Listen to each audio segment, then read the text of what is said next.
This morning we're talking about that clever strategy of Satan designed to lure people away from Jehovah God. And so we're going to examine two approaches. One he used with the youngest intelligent creature in the universe, and the other he used on the oldest intelligent creature in the universe. So let's take the youngest first. Of course, that was Eve. Eve, so taking advantage of her inexperience, his purpose was to trick this woman and to seduce her. Now, how would he do it? Well, as we know, he was behind a serpent. He didn't want to show her who he really was, what his aim really was. His choice of words also reveal a lot, and our text is Genesis chapter 3. Let's go there, if you would. I'd like to just read his question again. Genesis chapter 3, verse 1. Did God really say that you must not eat from every tree of the garden?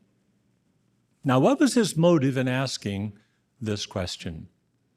Well, as was stated in one of the commenters, what he was trying to do was to seed a doubt in her mind, implying that Jehovah God was holding something back from her. He was too restrictive on you.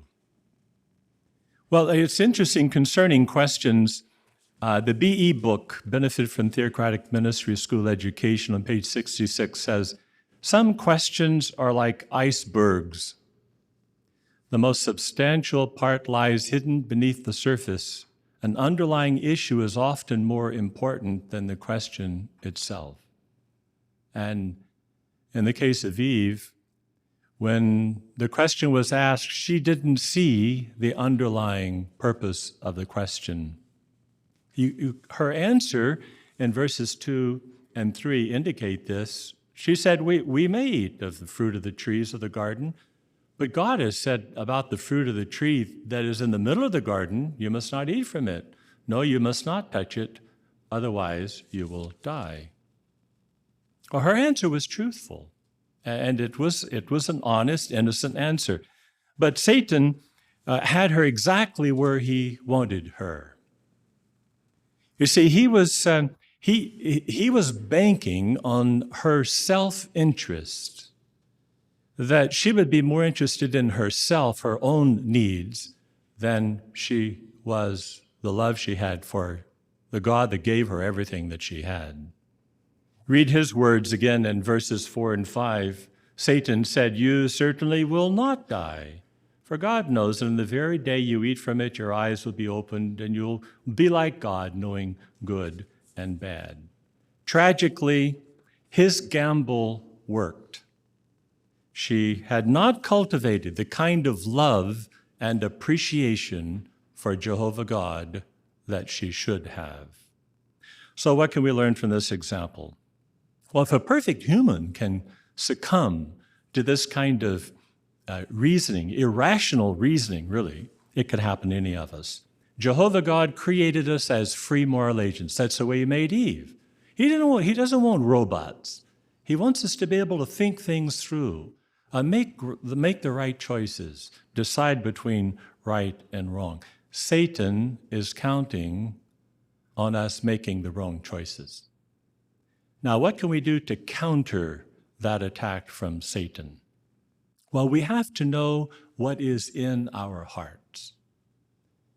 If you go to Hebrews chapter 12, verses 15 and 16, the Apostle Paul gives a warning to his fellow Christians against becoming people not appreciating sacred things. And that's sort of the context of these verses 15 and 16. He says, carefully watch that no one fails to obtain the undeserved kindness of God, so that no poisonous root springs up to cause trouble, and many be defiled by it. And watch that among you there is no one who is sexually immoral, nor anyone who does not appreciate sacred things.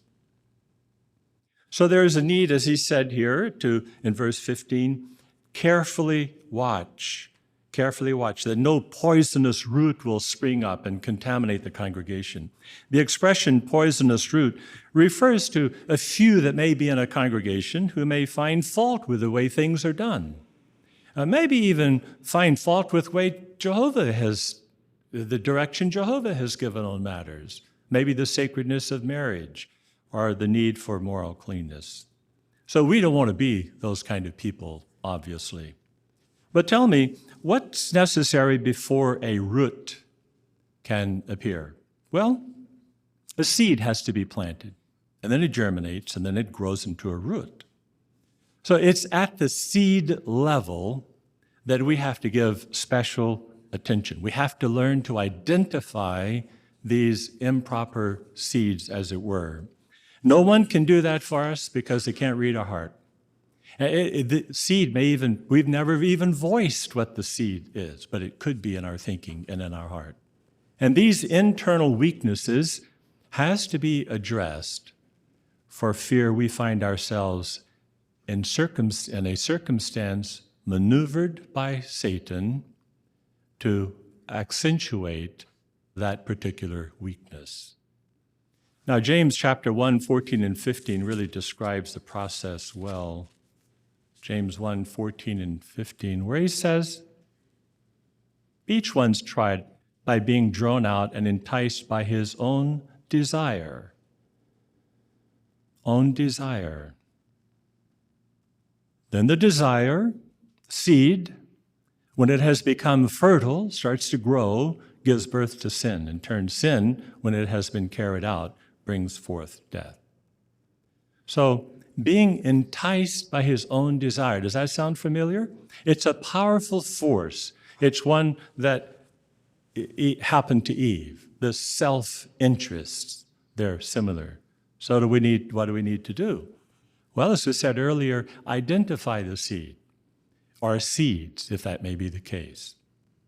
Don't let them germinate. Don't let them start to grow. Rid ourselves of that thinking. And if a poisonous root may happen to be in us or starting to grow, then we need to rip it out. And you may need to have help to do it. It may be impossible to remove a poisonous root by yourself. Now let's spend a few moments on the approach Satan used for the oldest intelligent creature in the universe, of course, Christ Jesus.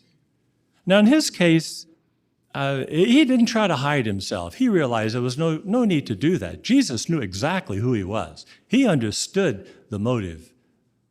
And so he just went overtly right to Jesus. And as you know, in the account of Matthew 4, he said, look, just fall down and do an act of worship to me.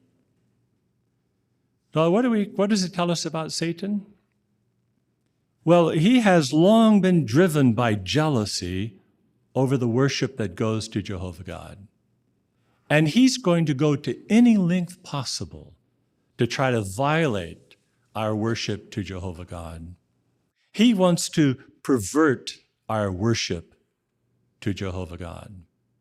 And so if he has enough boldness to approach the Jesus Christ, then we know he will approach any one of us.